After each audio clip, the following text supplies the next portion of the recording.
So welcome, Jessica Cerato. Jess, for people who don't know who you are, like what's your elevator speech? How do you explain to people who you are and what you do? I know. You're Oof. like, wait. Well, okay. I'm a professional numerologist, an energy strategist, and I help translate the energy of numbers, either in your birth date, in dates of the year, in financial statements, wherever the numbers are. I help translate that into a language that you can understand and you can harness. I laugh. Some people also call me psychic. I think I'm more than that. I like really like we use the energy to conspire with the universe for your highest good. And for me, the language just happens to be numbers because that is the one I am most comfortable with and the most adept at. I love that. Numerology is something that I love so much. Numerology, astrology, all those things, but it's almost like a different language for me right now. And so I know eventually I'll get more into it. I just accept the messages as they come. Um, what fascinates me about you is you started out in corporate America before you ever Yes. decided to go out on your own and become an entrepreneur, which is what you're really doing, right? Mhm. Because you have your own business. Can you talk to me about that progression of realizing it was time to make that switch? Yeah, do you know, it really, there were so many choice points in my career and in my life. Even I started on Wall Street. Like I was a trader, like right in New York. I so many choice points in my different avenues in my career, even different organizations I worked for. And it was always the same choice point whenever I felt like I was holding back. Whenever I felt I had to reverse engineer my suggestions or ideas to make it make sense for people, then I knew it was time to go. Right. So going back to my very first job, I traded intuitively. I saw a advertisement on the way on the subway and I was like, that's what I'm going to sell today, even if everyone else bought it. But imagine when I started to make a lot of money, people wanted to understand how. And I wasn't at that point in my life confident enough to say, well, because I'm receiving messages from the numbers, blah, blah, blah. And so I spent hours, and I will say it, wasting time trying to explain to people what I knew like I tried to explain it. And so that really, when you don't have to explain yourself to anybody, that's kind of what it's like to be an entrepreneur, right? When I make decisions and I don't have to run it past a board of directors, or I can make decisions so much more quickly as an entrepreneur, I feel, because I don't have to have all of the quote unquote evidence of why I made a decision. Now, of course, I'm also taking in astrology. I'm a Virgo rising. Like, I have a lot, like, there is a lot of structure, mental intellect that I take in. So it's not like I'm just always flying by the seat of my pants. Like there is such a structure in my business, but that feels supportive to me, not restrictive. But you've grown this literally from just you. And that's what fascinates me the most because I talk to other creators about what their process is to create. So you've grown a community, right? You've Mhm. grown people who really support you and show up consistently for you because you show up for them consistently. You have multiple different funnels, you have different masterminds, right? And so how did you start this process of realizing, okay, now I have to actually grow a community to share this value with? Because that's the space that I'm in now is we're flipping to, okay, I understand in order to make connections, in order to give people value, I have to find those people. How did you start growing this out? The website's amazing, right? Like the Facebook page is there, all you have all the elements. Did it start that way? Did somebody mentor you and like, oh, Jess, you have an amazing message. I need to help you get that to more people. Because as an entrepreneur, people who are side hustling, right, that want to kind of make that side hustle their full time, um, how do they even begin to think like you did and build upon that entrepreneurial business which it happens to be around numerology, but it's still a business. Business. Um, okay, first I just have to make an observation about you, which I love, is we'll get to you more for sure, but you are ruling number 3. You are the creator. So I love this because it's like, of course, you're coming in with a question about this creation energy. And I love to work with 3s. I'm not a 3. And so creation energy is something that doesn't come natural to me. And so this is how I started. I laugh. I'll never forget this. Um, I started with a pop up on, was it Facebook or Instagram? I can't even remember. Actually, I'll tell you the truth. I was working corporate and I was like, "Ooh, I think I want to open an Instagram account." I had never used it before. So I asked a younger colleague to help me set it up. And I remember the first time I tried to post something and I couldn't post. And I called him and I was like, Andy, like I'm trying to post like you said. I can't find the little the square, like the plus button. He's like, "Are you using your computer?" And I was like, "Yeah, why wouldn't I use my computer?" He was like, "This is the whole point of social media." So I just want to share that story to tell everyone that I had no social media savvy. I didn't use it before my business. Um, so I just want to, wherever you're at, do not use what you don't know as an excuse to not start. Okay, that would be my first thing. The second thing was I did a pop up called 9 Days of Numerology, where every day on my lunch break, exactly at 12, I went on and I jammed about the numbers in order. And I dressed up like the number. I'm laughing. It kind of like cringe. Like, I can't imagine myself doing this now. Like, I literally dressed up like I felt each of the numbers. I went on, I just chatted about it. And at the end, I'm like, "Do you want to know your numbers? I will do a reading for you." And I think my first price was like $100. And the 3 spots went like that. And it was really because of my enthusiasm about I just loved it so much. I couldn't not do it. And I will say this that I think might annoy some people, but I'm just going to say it anyway. I actually didn't start sharing about numerology in order to make it a business. I didn't quite know what I was going to do with it. I just know that it was such a passion for me, that I loved it so much, that I wanted to share, that I wanted to show up, that I wanted to serve, that I wanted everyone to know about numbers. And then once I started to really um, feel this energy coming back to me, I was like, okay, so now this creation needs a structure because you cannot have flow without structure, right? And it's kind of like the river. In order for the river to flow, your creation to flow, you need to have strong riverbanks so that you can kind of push it in a direction. And, I laugh. I just did the thing. I followed my intuition. I created offers. I sold them. I asked people to share if they loved it.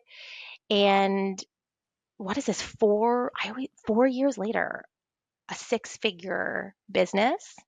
I'm a bit in still every day in so much gratitude. Also, and you know what? This is what I want everyone to hear. Just like I started off this part of the conversation by saying, I look back and I was like, "Oh, that was so cringe."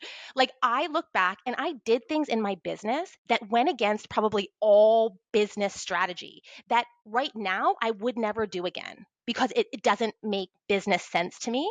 But I love that version of myself. I'm gonna cry. Like I love that version of myself that was just like, do it, do it messy. You don't need a full strategy before you take the first step. Like you just do the thing that you love and the universe will come back to you with energy. So,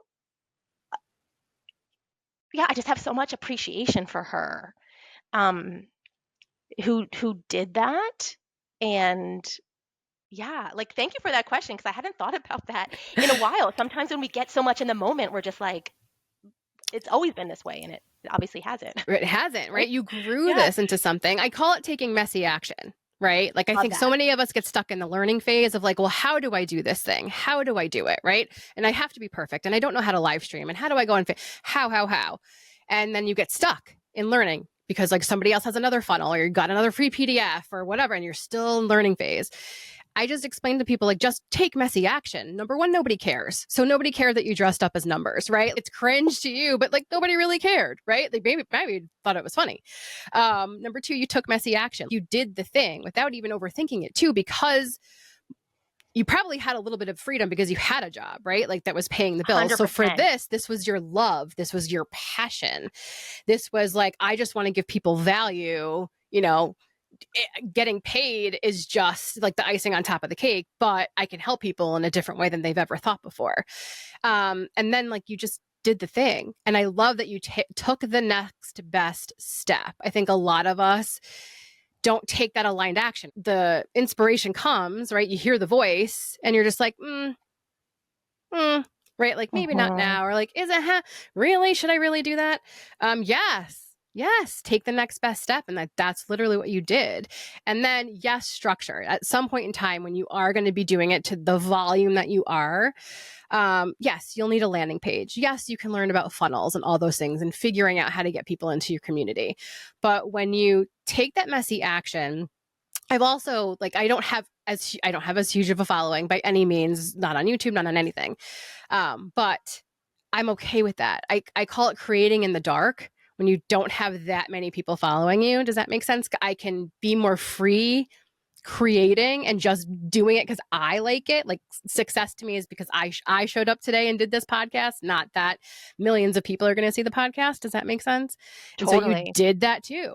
You just showed up for yourself. You took messy action and you just created in the dark. It's just assuming like the universe will bring you your people. And then you were consistent. You Hmm. consistently started showing up. And I think that's a huge thing that people again get stuck, right? And like I'm too busy or I can't or I won't or I don't or no. But you kept saying yes to yourself. You hear voices. You've talked about this before. I hear voices. Mhm. You've been able to, I believe, name them and sort of right niche them. I haven't gotten that deep into it. When you started to hear the voices, were you like, what the fuck? What's going on?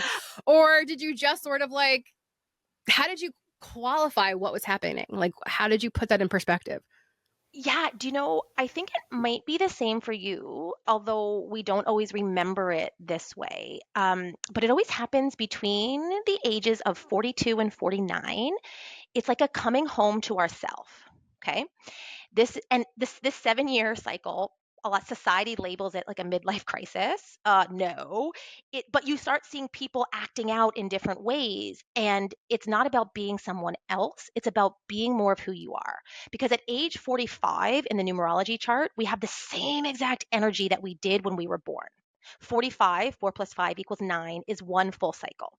So, although, of course, I could have maybe come to this earlier, it was not a surprise that during these 7 years of my life, I'm right in the middle of them. And I think, yeah, you are too. You're right, kind of at, yeah. Oh my gosh, that's so funny. Yeah, Okay, I'm we're in the same 49. class. I'm going to be Yes. 50. We'll get there. But like, Okay. Okay. oh my Yeah. God, yes, keep saying it.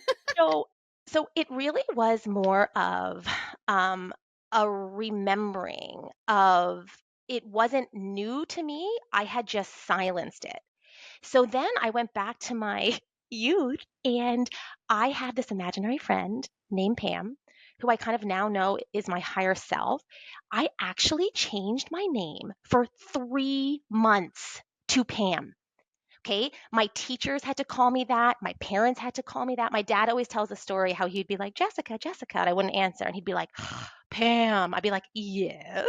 Like I have Christmas cards. I keep it at my desk. I just have to show you this. Where is it? I have a Christmas card that I sent to my parents, and it's like, love Pam. I keep this as a reminder.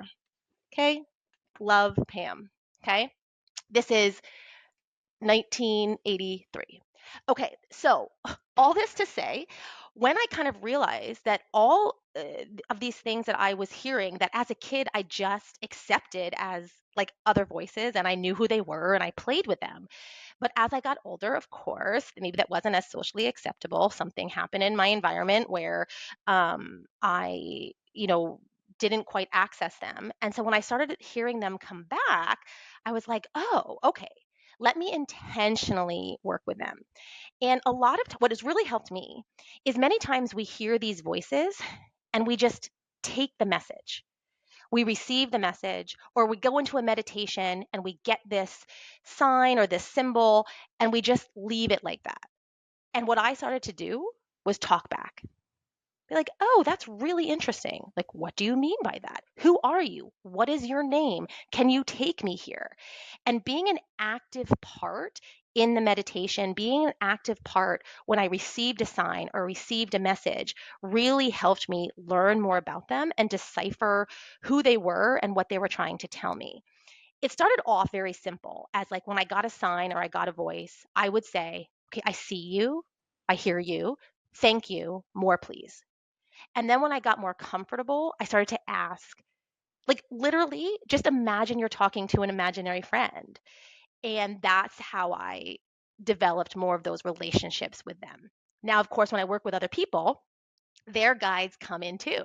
So I meet new people every day.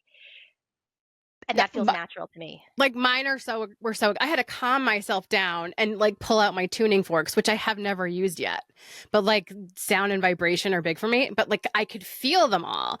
And for some reason, it's never occurred to me to ask them who they are. I don't as soon as you just said that, I was like, why did I never ask? Like, oh, by the way, who you are? Because I think my perception was it was one person, but I definitely know, or one entity or whatever energy, that whatever you want to call it. But I definitely know some of them are different, because like when I'm cooking, I will literally have to say yes, chef, because I cook. I don't follow recipes. I just follow whatever the voice tells me to do. Like I sometimes love I'll look at it. a recipe to start it out, but then I'll hear like the voice just be like, no, we're going to do this. I'm like, okay, yeah, chef. It's the weirdest thing. So I don't know who he or she is, but I'll dig into that deeper. Yeah, and But just play with it. I think this is always my parallel with intuitive work, with spirituality, and also with business.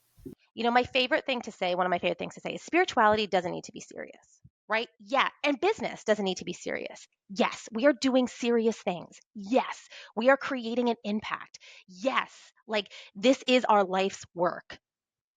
And if we take ourselves too seriously, we lose the joy, we lose the fun, we lose the lightness. Then it becomes heavy. And of course, we don't want to do it. So, in all aspects of my life, I really try to remember that. Um, and like I said, like there are times in a session where I'm like, all right, buckle up, let's go. It's not like I'm cracking jokes and, all the time. But it is this aspect of like, spirituality doesn't need to be serious. Business doesn't need to be the grind or like the thing every day. And, going back to something you said before is I was very fortunate to have this runway. I call it when I was kind of integrating and really making the decision to go entrepreneur full time. And what that really did for me, and you can do that in a different way. So everyone listening, it's not like you have to stay in corporate or a job while you do that. There's different ways that you can create this runway. But what that runway did was really release the pressure that I would have probably put on my business. And that allowed me to do things because of the action, not because of the result that I wanted from that action. And therefore, I created things that I wanted, that I enjoyed doing. I didn't do something to get X amount of dollars. I did it for the impact because I knew it would help, all of those things. And then the dollars came. So I think a lot of times in when we start a business, if any, I know this is your audience, like when you're starting a business, you have a business plan. And in that business plan, I mean, hello, this is my background. You have financial statements, you have budgets, you have all of these things. But when you start to create very strong cause and effect or expect financial expectations of actions that you take or do not take, it creates a pressure on money that money doesn't like. Money is an energy, money is a frequency, money is a resource, just like time or energy. Like for me, money is a bit boring because it's just what it is, right? And so sometimes when we place too much emphasis on that, it really restricts our creative process. And a lot of times I always see when people give me their financial statements or I'm working with people in business, I'm like, yes, that and something better. Like you always want to set the intention or goal of like, sure. But when you cap it at something, even if you think, oh, I could never reach that, you're actually capping your energetic capacity and you're kind of like squashing a bit of your creativity because you're like, I'm doing this to get this. And that feels transactional. And what I want my business to feel like is transformational. So Oh whenever I my get too gosh. transactional in my business, I'm like, boom, boom, bring it back. I love that because I've been trying to heal my relationship with money for the past few years. I was born in 1975. I grew up in the 80s. My parents are boomers. So you worked a corporate job.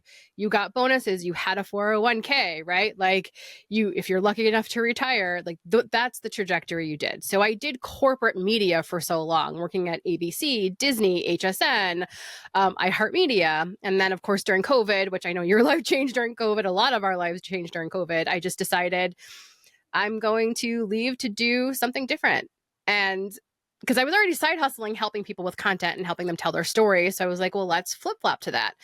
But my relationship with money was still, you get a paycheck. You know what you're getting, right? Like, this is what you're working towards. And I was like, this is just such an unhealthy relationship. Um, and then I also have a scarcity mindset around money. Like it can be taken away from you, or you can lose it. Or do you know what I'm saying? And then my husband, who I love him to death, but he grew up with not a lot of money. So Mhm. his, his dad um, grew a business, an amazing business with his father-in-law. So his technically my husband's step grandfather. But then step grandfather, after my husband's dad got divorced from my husband's stepmom. Does all that make sense? Essentially, Yes. my husband's dad grew a business, and then his father-in-law during the divorce then took the business away. So my husband also has this weird scarcity mindset of like it can be taken away. Does that make sense? You can grow Uh, something and it can be so we're trying to heal our relationship because I do believe in don't cap it. One of my friends, who was the one who actually introduced me to you, Shannon Winchester, was basically like, don't attach yourself to the outcome of something that's happening because the universe could fill in that gap in a more amazing way than you've ever imagined. So, like, why are you trying to make something happen when mhm. you need to allow that magic in? And so I'm now building this business, a paid community that I'm trying to create because I really do want to help other business owners fill in the gap that I didn't have, right? Because you buy a course and you're like, here's another course that you're never going to do because I have ADHD. So I just buy into the hook. I don't actually do the thing. I don't follow through. And that's on me. It's not on the person putting out the course, Mhm. right? Like I have 3-inch binders of free PDFs I've never filled out. Do you know what I'm saying? So it's like, Totally. I was stuck in learning for so long, and then finally I was like, let's just do the next best thing. You know, this is really fascinating because I think, okay, one thing we'll come back to it, but 2026, you have a big shift in your chart. You're actually moving into a brand new season, which feels really good. So we'll get there. But Okay. this is a lot of what I see with business owners is exactly that. They're trying to replace their corporate income. And that never works, right? Because we just want to think as money as a resource. So, um, and I really invite people to think about, and as I tell people all the time, I'm like, you don't want to be rich. You don't want to be rich. And they're like, what? I'm like, you want to be wealthy. Why? Rich people have money. Wealthy people have abundance. Rich people work for money. Wealthy people know how money works for them. Rich people, to your husband's point, rich people can lose it all. Wealthy people never run out of opportunities, flow, or support. So, really shift this from rich to wealth, using money as just one of the resources that comes in when you truly feel wealthy. How does that like I literally felt my whole body shift. yeah. That is so crazy. Essentially, leaving corporate America, I feel myself trying to fill that paycheck gap. Yeah. We want to replace apples with apples, right? And this is where, quite honestly, it will never work because you're capping yourself. You're only going to ever get an apple. And who only ever wants to get apples? So, really shifting this into you don't want to be rich. And I'm going to say this very, very confidently. You don't want to be rich because you better believe I know a lot of rich people way back even in my corporate days and in Wall Street. And they weren't happy. Why? Because they weren't wealthy. So, really shifting from, and everyone knows this, like, this is, I think, part of why we want to leave corporate, right? The corporate executive with a massive salary who can't sleep at night because they hate their job or they feel like they're wasting their life. Yeah, they're rich, but they're not wealthy. And it's all about reallocating of your resources and putting money on the same level as time, as energy. They're all resources. None is better than the other. And just really bringing those together and working together. And I also just wanted to answer your question about, if not this, something more, or like how we can really lean into this in business. And I'll use like a real example in terms of resource. I'll use the resource of time, but you can fill in the blank with money. So imagine that you're in your house and you're like, oh, I want more time. I want more time. Okay, I want more of this resource. I know if I get a gift of a house cleaner, the house cleaner comes and cleans my house, that's going to give me more time because I'm not going to have to clean my house. So you get really specific, and I'm trying not to be so sarcastic, but you manifest a house cleaner, okay? This is like what you're trying to do. Your doorbell rings, you open the door, and it's your neighbor, and they've brought you dinner. And if you're so focused on your manifestation of a house cleaner, you're going to be disappointed. You're going to be like, what the hell? I thought you were the house cleaner. Is the universe not listening to me? And you might even get annoyed that your neighbor is at your house instead of your house cleaner. Except when you pause and say, oh, they made me dinner. If they didn't make me dinner, I would have had to use my resource of time to make dinner myself or use my resource of money to buy dinner. So, actually, this gift of dinner at my doorstep is actually the universe responding to my request for more time. It just didn't come in the way that you thought. And I think that's what many people miss, right? And so, again, when we ask for a specific amount of money, we miss the wealth that comes in other ways because we're so fixated on that number. And I laugh as a numerologist. I can't believe I'm saying this, but it's true. A number is just a number, right? It's the energy that you put behind the number that's most important. And I think that's just really, especially as we build our business, right? And we don't get the instant gratification, or it's not, I mean, never, I don't want to say, but it's very rarely a linear reward. It's not like 1 hour of work gets me this amount of money. It doesn't work like that in the entrepreneurial world. And that can feel really disappointing at first until you freaking realize, oh my gosh, an hour of my time doesn't equate to an amount of money. This means it's limitless. Like, it's through the uncertainty, although uncertainty feels bad in our body sometimes. If we can embrace the uncertainty and really get excited about that and be like, oh my gosh, anything is possible, everything is possible. That's really where it starts to shift. There's so much, I mean, money stuff that I just, oh, yeah. Well, I'm creating a paid community. And so I've been working, I mean, more than I've ever worked before to create elements and all the things right around it. I'm not even worrying about the money because I truly do. I've started to shift that mindset. So I do know, like, whatever's meant to happen, it'll happen as long as I keep true on my word and deliver value into that community. that's so funny that the one thing that you brought up is time, because that's the one thing I feel like I don't have enough of. And so, because I just every day I'm like, oh my God, I'm a terrible wife and mother. I'm like, we're going to order out again, or it's a fend for yourself night because I have so much more stuff to do. I can't even stop what I'm doing. Or when you're in flow too, it's like, well, it's 6 o'clock, they want dinner, but I'm literally in flow right now. I'm not going to stop. And so we've been discussing outsourcing certain things where it's like, can we afford it? But it's almost like we can't afford not Not to. And I to. have to trust that outsourcing the things that one of my friends, Kate Butler, says, like, certain things don't move the needle for me. She's like, so doing dishes doesn't move the needle for me because I'm going to have to do them again. She's like, doing laundry doesn't move the needle for me. I'm going to have to do them again. So she's like, I outsourced all of it so that I can focus on my business, which does move the needle for me. And so that sort of changed it because I was like, wait, she's like, could I have afforded somebody to come clean my house every day? No. But like, did it eventually pay off because it allowed me to work on the business? 100%. And I was like, wow, I don't know why I never thought about that.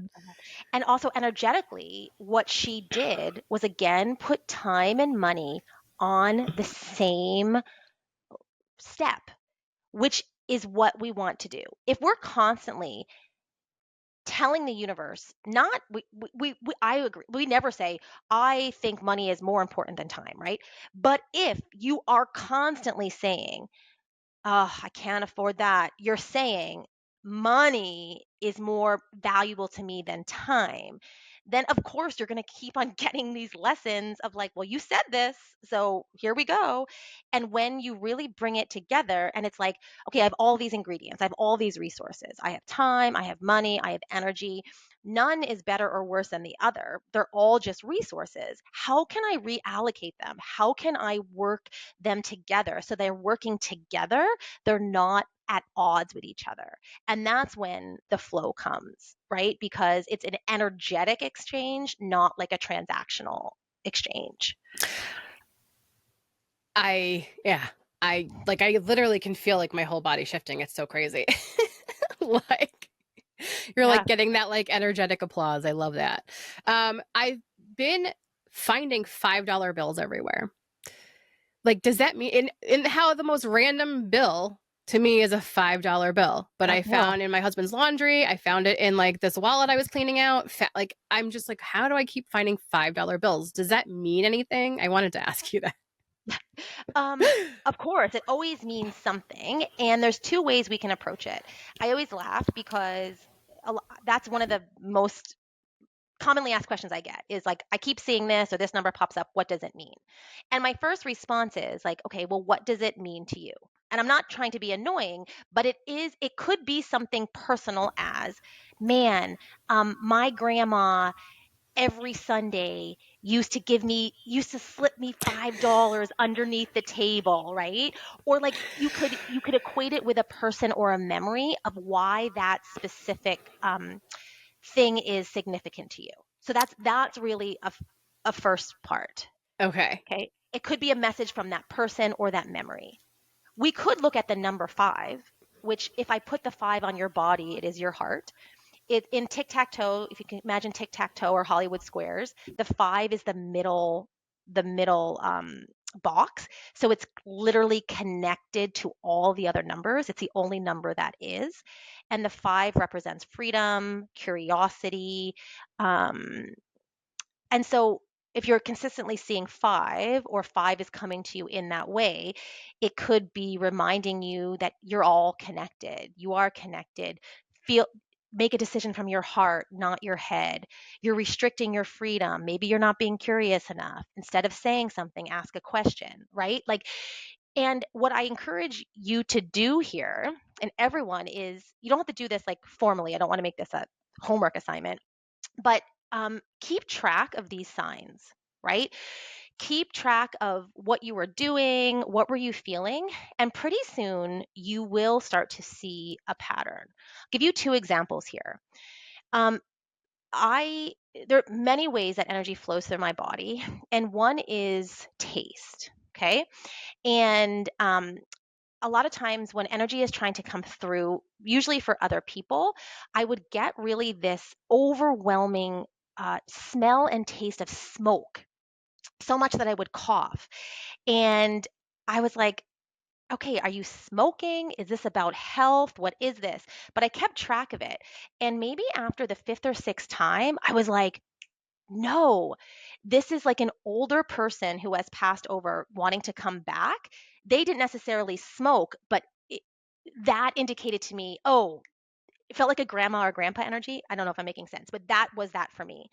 And even as a numerologist, there was one example when I kept on getting these numbers 1025, 1025. I had no idea. Like, I actually tried to figure out, like, obviously what these energetic numbers were. And it wasn't until months later when I was actually filling out an application and the address was 1025. And then I was like, oh, shoot. And then I knew exactly what to do with that. But if I hadn't written it down, if I hadn't made a note of it, if I hadn't stayed open to that, I might have just missed it, or like many of us do, I might have wrote it off as a coincidence. I always laugh. I had one client who was like, we were playing with signs, and she was like, okay, I'm going to ask for a pink car, right? Like to see a pink car. And I'll never forget, she messaged me in the middle of the day. She sent me a picture of it, and it was like a light pink car. And she was like, I saw this, but like, I imagined it would be like fuchsia. Like, do you think this is the pink car? And I was like, oh my gosh, are you asking for a sign of your sign? Like, is this seriously what we're A doing here? sign to your sign. That's hilarious. I love So it's that. like, but if she hadn't been paying attention or recording it, right? So that was a long-winded question to your answer to your Answer to my question. question about like what. So it's really like significance in terms of the energetics that we all feel, right? So what does the number five, or what does the feather signify, or what do one, so many people see 111.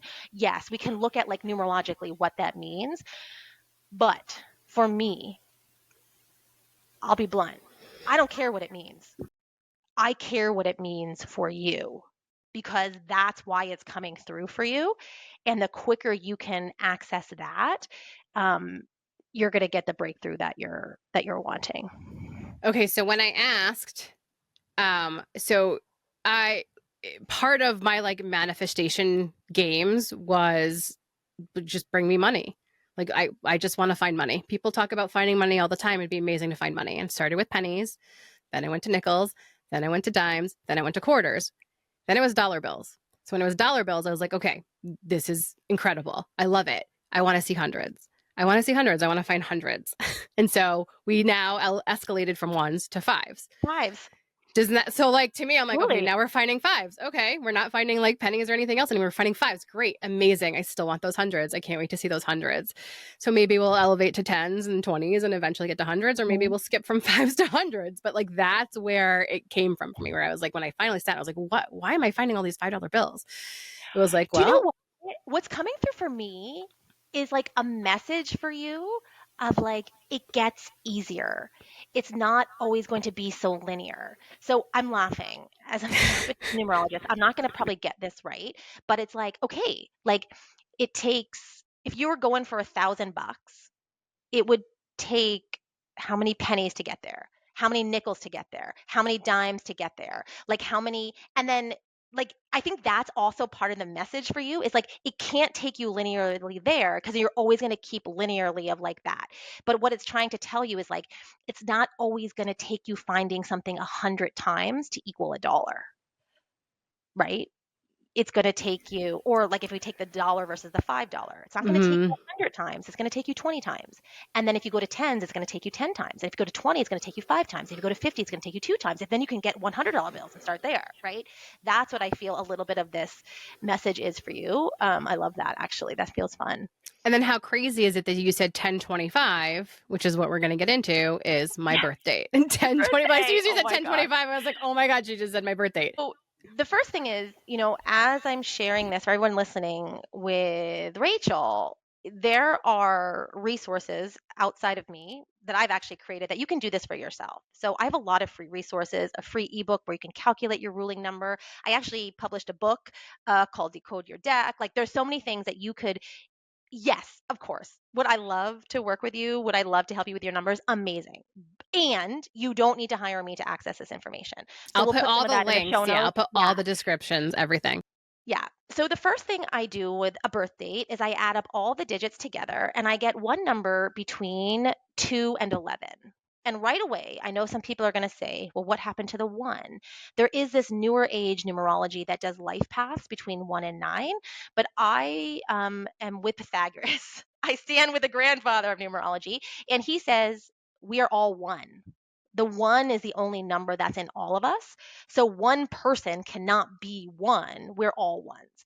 So everyone has a ruling number between 2 and 11. And your ruling number is 3.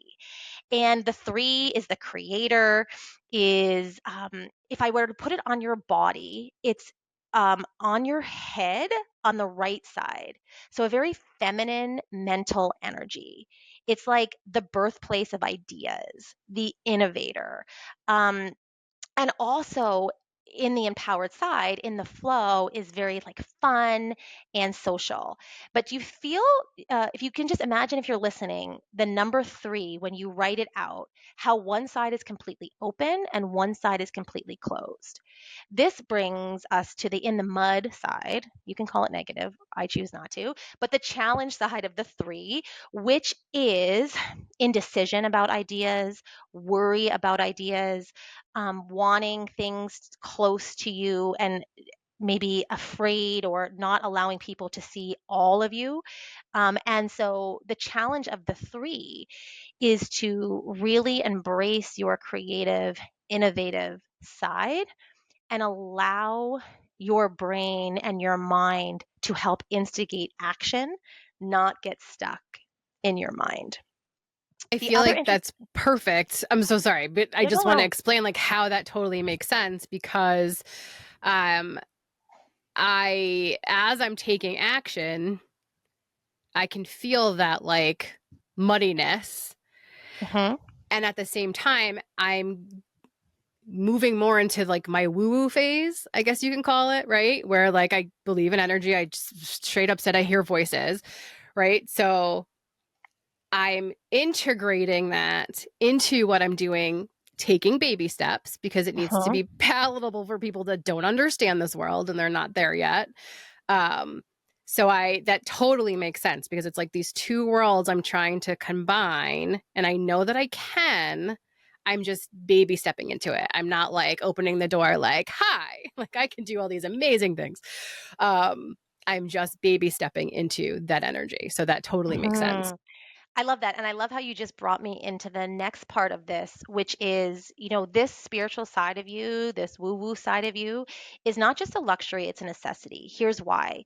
Because your ruling number, when I add up all the digits, some people who are a 3 are a 1, 2, 3 or a 2, 1, 3. You are a 3, 0, 3. And whenever we bring the 0 into numerology, that is spirituality. That is the expansion. That is kind of what I say, like the black hole, right, of possibility. And 0 is also the energy of purpose. So your creations need to have a purpose. Some people can just be creative for the sake of creativity. There is this underlying spirituality and purposefulness, is that a word? Or a need for fulfillment with that 0. And I laugh. Many numerologists, I'm kind of the lone proponent of the 0. A lot of numerologists say, well, 0 doesn't mean anything. It's a space holder. But because of my work in finance, I'm like, dude, 0 is the difference between $100,000 and $1 million. You better believe I'm bringing in the 0 to numerology. So that 0 is so important for you. When we look at your day number, so 2, 5 = 7, this tells you about what is important in your day to day life. And I'm going to say something that I hope feels empowering and not annoying, which is you are meant to learn lessons. You're going to get a whole lot of lessons in your lifetime, physical lessons, like not just, I got to learn this in my mind. It's like, no, life freaking lessons. A lot of times it feels like this crash and burn. I always get a motorcycle like vroom, vroom, with the 7. So it feels like there's many moments in your life where you've had these lessons, but your job is to understand that these lessons are not just for you. Your mission in this life is to share them for others. And I know it's like, oh, well, like, do I really want all these lessons if I know, like, does it make it any easier? I'm not saying it's going to make it any easier, but it does. I hope it makes it feel more purposeful for you. Of any time you ask yourself, why did that happen? Or why did I have to go through it? It's because you did and because you have to share it. If someone were to tell you, I don't have this in my chart, right? So if someone were to tell you, okay, Rachel, the sky is blue, you would actually need to go out to see it to make sure that it is. I would be like, okay, cool, thanks. like I and so it's like really important to know of like these life lessons are your are part of your mission. Um the That next thing makes we sense do, does that too. make Wait, can sense? I? Yeah. Yes, because Mhm.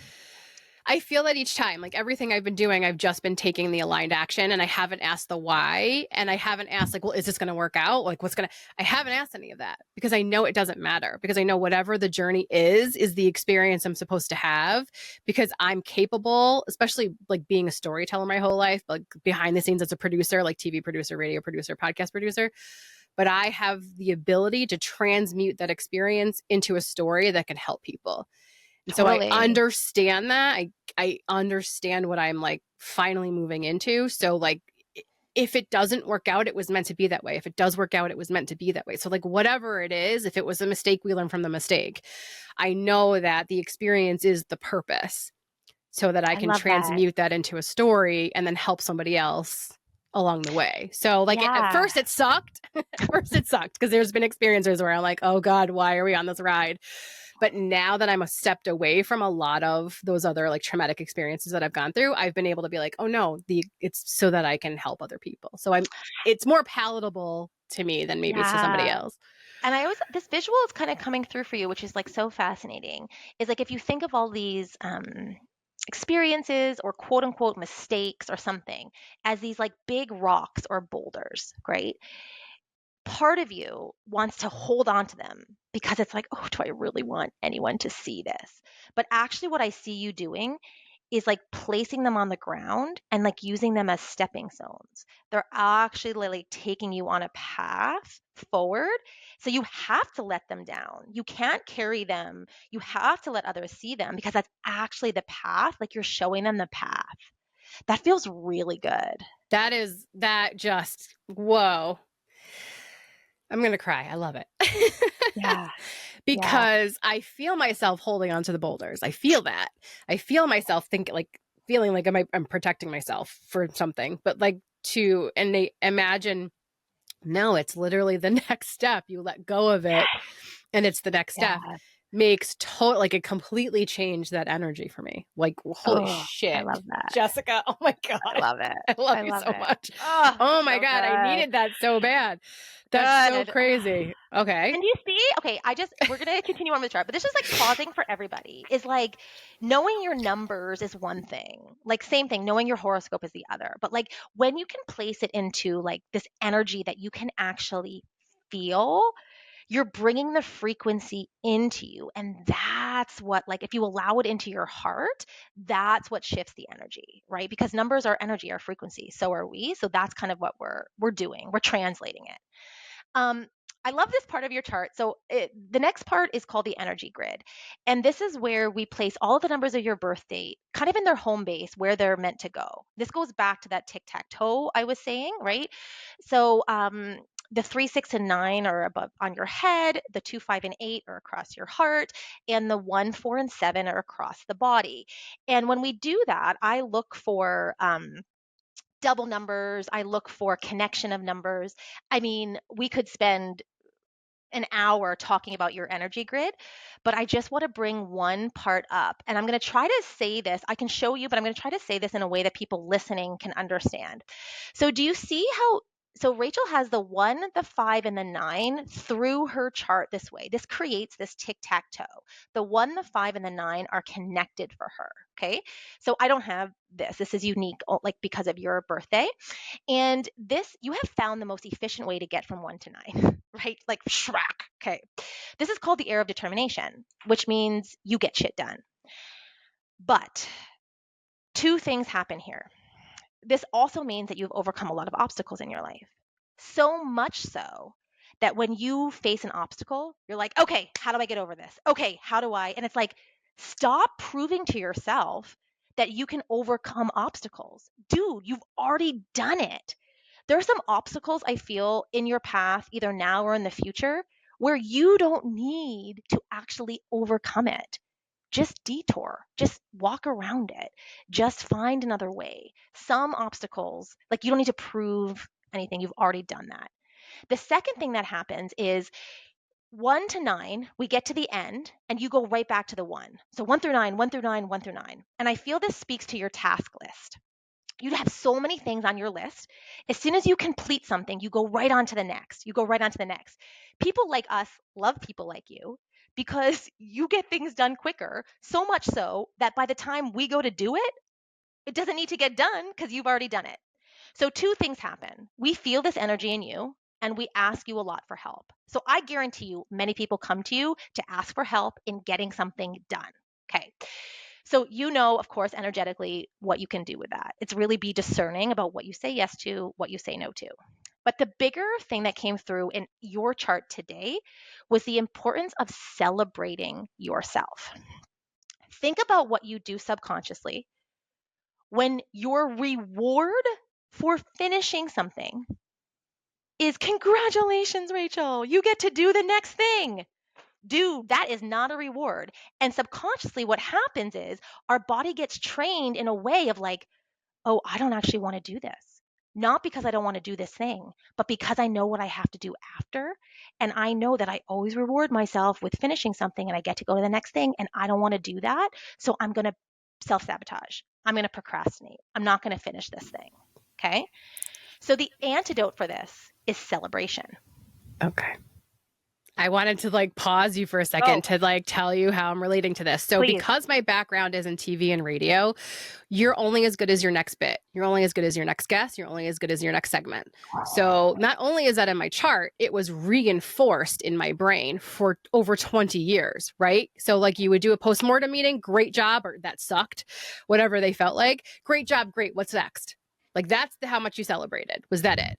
Because you're on to the next thing. You're on to the next bit, day, show. Do you know what I'm saying? Event. So that's ingrained in me to literally be like, okay, great. What's next? I don't celebrate anything. I don't celebrate my wins. I don't stand on my mountain of value. I look to the next mountain. Like I just roll to the next thing. I don't celebrate anything about myself or about my wins. And then when you said the 1 to 9, back to the 1 to 9, there's a lot of stuff in my life because I don't have great habits.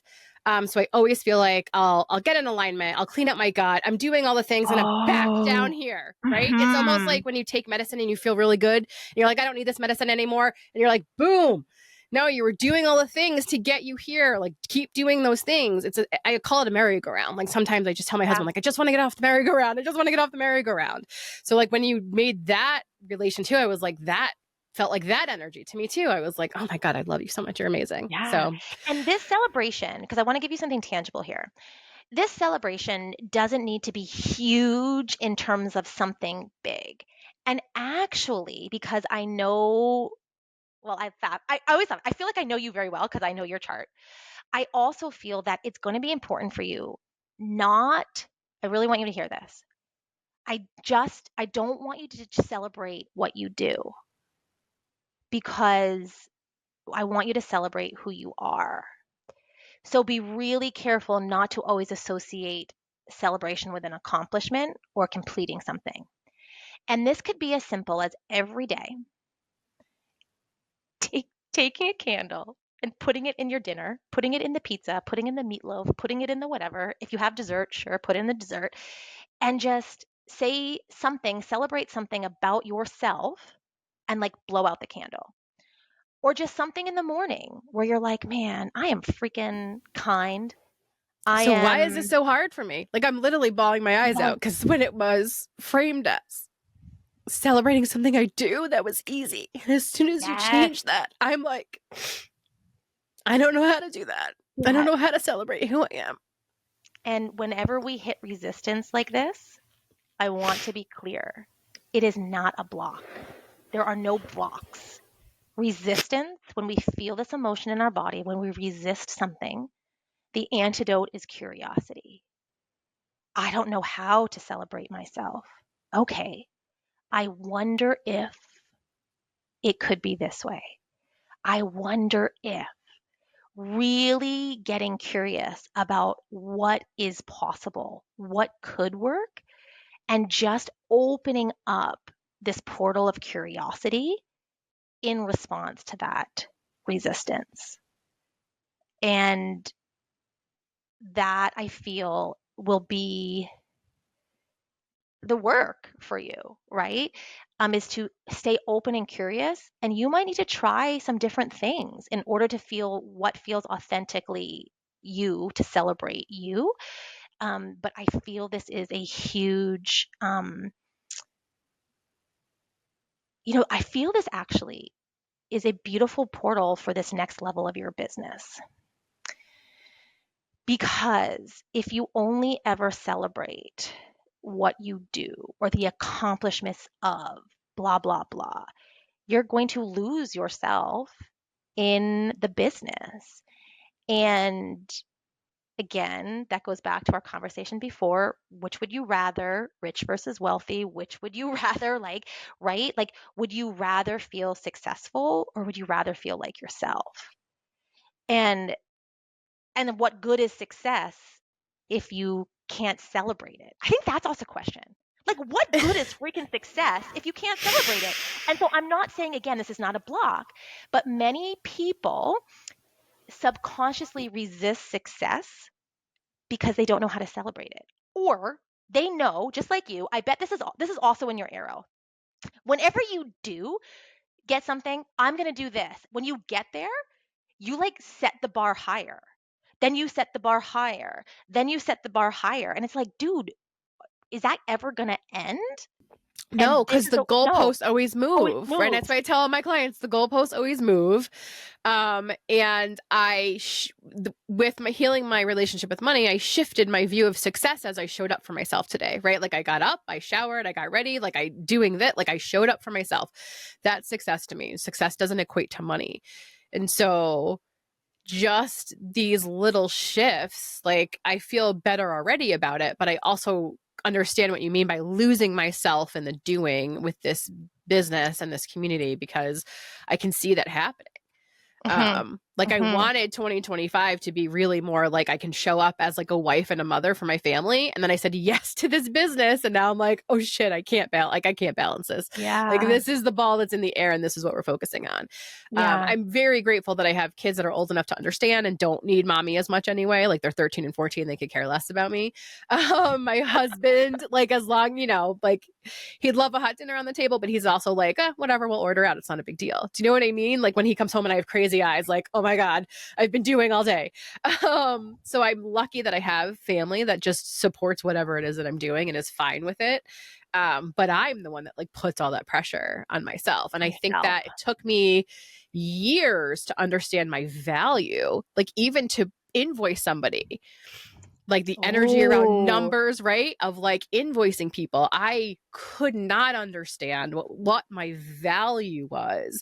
So it was so uncomfortable to be like, okay, well, this is what it costs. Do you know what I mean? And instead of just like, this is what it costs, like just, yeah. And it's so funny. In the last few minutes we have, I just want to, so we played a lot with the numbers, and that's one part of numerology. The other part is the deck of cards. So our calendar is based on the deck of cards, 52 weeks in the year, 52 cards in the deck. There's 13 moons, 13 numbers in each of the suits, 4 seasons, 4 suits. If you add all of the numbers of a deck of cards together, you get 364. And the joker is 1 1/4, 365 and a quarter. So all this to say, the numbers that we've talked about with you are who you are. The cards are our job description. And I'm saying job in quotation marks, of like our work that we're meant to do. And in your chart specifically, you are the 10 of hearts. 1, 2, 3, 5. I knew it. Your biggest work in this lifetime is your own self love, ace of hearts. Your ace of diamonds is going to be your biggest blessing, which is the lesson of your self worth is not tied to what it is you do, it is who you are. So you can never charge what you're worth because you're like priceless, right? And here, I want to take a little bit, two things I want to do. I want to take a little bit of pressure off not just you, but anyone who's listening. And I know this is kind of like an against the grain take, but I really want you to open your mind to this. What if you didn't have to heal your relationship with money? What if it could just be neutral? Money doesn't care. And that's the point. Money doesn't care if you like it, doesn't care if you ignore it. It's not ghosting you because you haven't journaled about it. Money is neutral. It's a resource. It responds to clarity, it responds to alignment, it responds to energy, not guilt, not fear, right? And so the idea that you have to heal your relationship with money before you can have it is part of the reason people stay stuck. Because if you believe money is something you need to fix, you're saying that you are broken. If you're trying to earn your worth with money, we've missed the point. Money is a resource, it's not a reward. It's not here to prove anything or say anything about us. So I invite, if you've been on this journey, to can you can I stop making it personal? Can I stop making it emotional? Can I stop making money mean anything about me? What if I treated money like oxygen, like my calendar, like my phone charger? Is it useful? Yes. Is it necessary? Sure. Is it loaded with meaning? No. You don't need to heal your money wounds. You need to stop giving money so much power over your identity. And I can say you hands down, this has, I'm going to sound really obnoxious right now, but this type of mindset, because of my numerological chart, the Six of Diamonds, this mindset comes natural to me. I cannot imagine being emotional about money because it's just very like this for me. And I'm not saying it's the right way, but I am saying it's another way to look at it that I think could be helpful and more freeing and take something off the to-do list that feels very hard. That was beautiful. I mean, I couldn't end it any better than that. That was Mhm. absolutely gorgeous. Thank you so much for joining, like just giving me your time. I'm so appreciative. Truly, truly. What Oh, is your website welcome. if people want to find you and book? Do you do one-on-one sessions or This is a good, this is a, I think these people listening might be the last people to get these one-on-one sessions. I was like, can I book? I was like, can I book a one-on-one Yeah, with you so I can finish this reading with you? I'm booked pretty solid, and I am shifting a little bit more in a beautiful way. My business is expanding, which is beautiful. But right now, they are still available, and it's at jessicacerato.com. I'm also on Instagram. Going back to the beginning of the conversation, I figured out how to use Instagram. That's And I amazing. actually like using it now. So I'm on Instagram. I also have a free group on Facebook where I do pop up readings, right? That's called Numbers Don't Lie. That's a free group. And like I said, I'll send, we'll have all the links to all Yeah. the free resources about how you can make decisions using your money, how you can, oh, this was a good one, how you tend to deal with signs, because we talked about that. That's a free Mm-hmm. resource I have too. Yeah, and I just love talking about this and love connecting with people and love really, I mean, I just love it all. So I I really love it. appreciate Like you. literally, Yeah. you just shifted so many things for me in just 1 hour. It's Mm. incredible. Oh my gosh. Thank you so much.